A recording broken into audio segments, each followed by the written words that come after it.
Are you trying to sell your house to buy another house? There are three ways to do it. And in my experience, there are definitely pros and cons to each way. So I wanted to spend some time talking about each option. The first one is buy another house and then sell your house. The second one is sell your house and then buy a house. And the third one is buy a house and have the offer be contingent on the sale of your current house. So there are pros and cons to each method. One is the most expensive, but the least stressful. And one is the least expensive and the most stressful. So there, let me go through each one. So the first method would be to buy your new house, close on it, and then sell your current house. So that ends up being extremely difficult unless you have a lot of money or a lot of credit, because you have to qualify for a mortgage to buy the second home while you're still holding the mortgage on your first home. And that can be, well, it can just not work for a lot of people. You have to be able to qualify for basically two homes at one time. And there are things you can do. There's a bridge loan, there's ways you can bridge that, which I would actually just have you talk to a lender about. But in my experience, that method is the least stressful because you can buy your next house, then you can leisurely move into it and clean, stage, prepare, and sell your current house.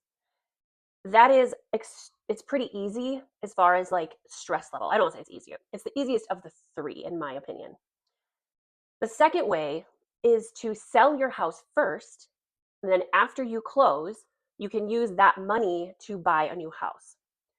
So that leaves you having to stay with people or rent a short-term rental or stay in a hotel, do something with yourselves between those two things happening. Because you can't, if you need the money from your first sale to have a down payment for your second house, you have to close. So by the time somebody accepts your offer and closes, by the time your offer gets accepted on a new house and you close, that process can take 30 days. Generally, it's about 30 or so. And so you end up being homeless for a while. So you have to figure out what you're going to do with yourself. But it does give you a little bit of leeway to have time. You have to move out for that person to close on the person who's buying your house. And then if you need the money from the sale, you can't put an offer on anything probably until you have that done. So that I don't want to have to ever do that myself. I hope I don't have to. It's just kind of puts you in a predicament, especially if people have children. You really end up, trying to figure stuff out for a little while, unless you have like a really nice family that's close by with a lot of space and they're very nice and they don't mind. The third way, and this way is the, I would say, least expensive, but it can be extremely difficult to get your offer accepted in a market that is at all competitive. And depending on where you are in the country, it can be, people just won't accept it. So contingent offers are, you have to put an offer on a house saying that it's contingent on you selling your current house. So what I tell people is you have to have your house ready to go on the market. You have to have it clean. You have to have it staged. I would suggest having photos done. I would suggest having it on the MLS, whatever your place uses. In Minnesota, we use MLS, withheld already. So you can show, and with comps ready, this is if I'm your agent, what I'm going to do. So I can show the person who I'm trying to get to accept our offer, I can show their agent, listen, we're already ready to go. We can go live. These are the comps. The photos are done. You can look at this listing. We're ready to go live. And these comps sold in 5 days or 10 days or something. So you really want to be able to prove that your house will sell, or else there's just literally no reason for that person to accept your offer if you're not ready to hit live with your listing right then. And I've seen it work. It's not easy. And the other thing that has to happen is you have to close. A lot of times you have to close on the same day. You have to have all your stuff out of your first house. And a lot of people just have it all in a pod outside of their house. And then on closing day, you move the pod to the new house, sign the paperwork, and then you can move into the new house.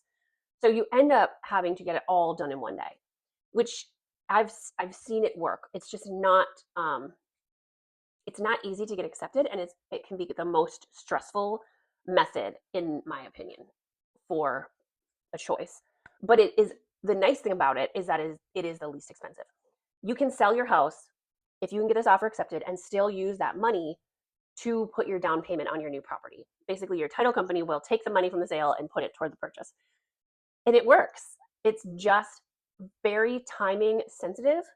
And if something happens, which I actually just was at a training today where in the past, nationwide, about 8 to 10% of properties would fall out of agreement. Once this contract signed, about 8 to 10 people on the buy side would back out. And right now, with the way the market is and with certain uncertainties, it's up to over 30%. So accepting a contingent offer can be really dangerous for a seller because they know it's not only that you might back out because of the inspection you might have on their property or whatever's going on, but it could fall out because your offer on your property could have an issue. So you end up with a lot of variables, and there's almost always like a certain number of days that you have to sell your property before they can accept another offer and basically kick you out of your offer. So if you have your house on the market, let's say they accepted a contingent offer, you put your house on the market, it's been, let's say they say you have to sell your house or have a contract in hand within 15 days. If you don't have a contract in 15 days, they can put their house back on the market and accept another offer. And whatever you decide, it's part of your offer how many days that is. So what you end up doing if the market's not fast, like I'm in South Minneapolis, the market's pretty fast. Like it would be pretty easy to sell a house in a week. But if you're not in a market like this, you have to price really competitively and probably take less money in order to make that contract work.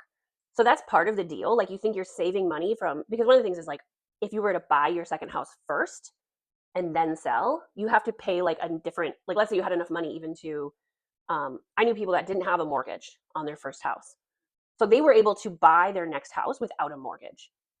But what they were doing is taking out a mortgage to buy their second house. And then when they sold their first house, they paid it off.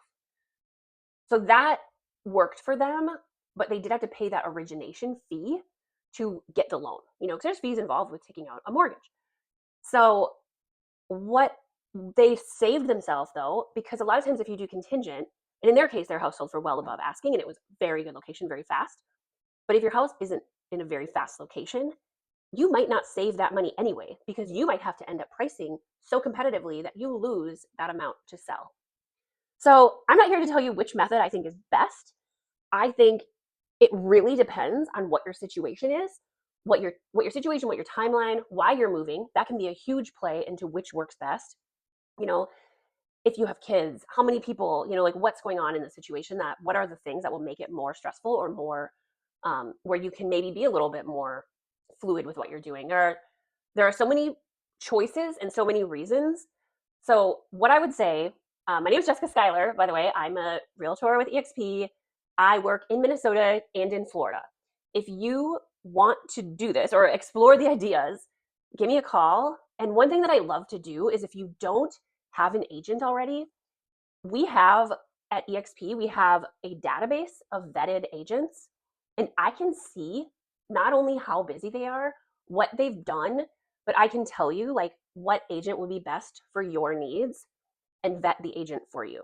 So if you're thinking of doing this and you're in Minnesota or Florida, obviously call me.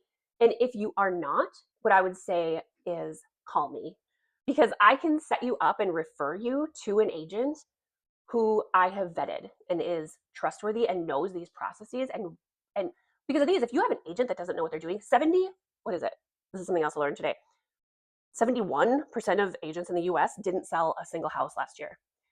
So they don't know what these like small, minute details you have to be able to do, and sometimes really fast. You have to negotiate really quickly. They don't know how to do it. And so it can end up putting you into a situation where like you're up, maybe your old house sold and your new one now fell out of escrow. So I just want to make sure that you know that it does matter who you're working with. Yeah, so give me a call. Let me help you. And any questions you have, I would love to talk about it. And I hope that you have a great day. All right, bye.